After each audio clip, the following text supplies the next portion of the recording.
มาทุกคนตอนค่ำแล้วเขากะจะมายามตัวปูบ้างเนาะว่ามันจะได้หรือบ่ได้มาเบิ้งนี่โอ้ทุกคนเอ้ยนี่ตัวปูเห็นบ่นี่2 โตเลยโตแย่ๆเลยนี่แย่ข้างแย่เทนี่ว่าเนาะเบิ้งนี่วันนี้ก็ได้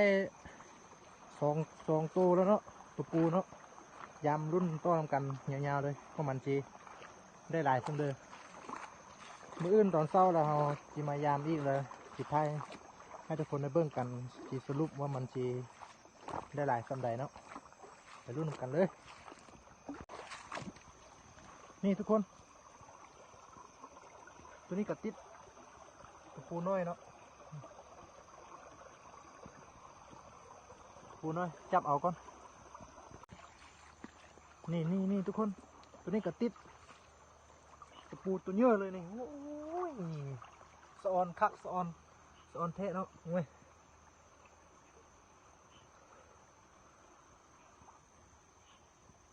คักอะไรเก็บเอาก่อนเนาะยังไกลๆยังหลายอยู่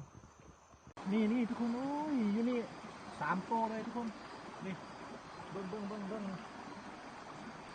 3 โตเลยเนาะนี่เนาะ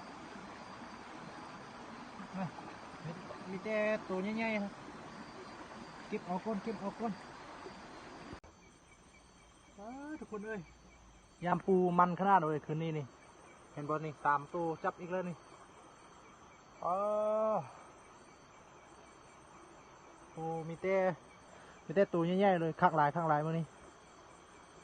ปลาก็มีปลาข้อก็มีเนาะปลาก็หลายนี่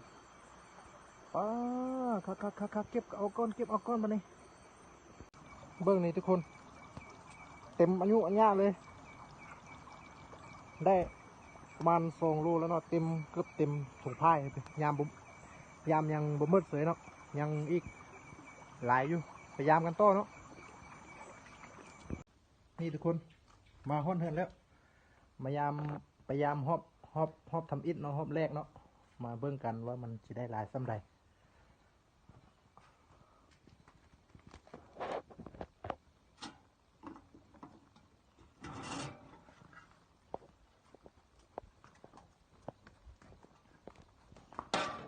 หอบตัวนี้เลยเนาะ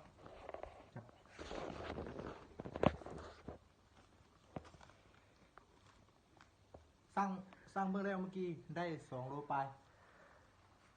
เบื้องนี้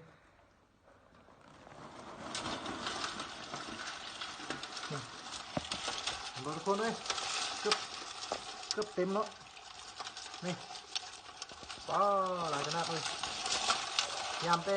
หอบสปิดยำหอบสปิดหอบเดียวเท่านั้นยังได้หลายสมีเลยมืออื่นเศร้าตอนเศร้าเขาจะพยายามอีกเรามาเบิ่งกันว่ามันจะได้หลายสำใดโอเคเนาะเด้อตะปูมันแต่ตัวเยอะๆเลย2 โลปลายพยายามหอบสำลีเนาะยังไม่ได้ยามหลายหอบยามหอบสำลีได้แต่2 โลปลายมื้ออื่นตอนเช้าจะพยายามอีกเพราะมันจะได้ตื้มอีกจังโลนี่ใกล้ตัวนึงเอาไปอ้อยเนาะไก่น้อยตัวนึงเอาไปอ้อยอันได้ตัวปูซ้ำนี้นี่มีแต่ตัวเยอะๆเลยนี่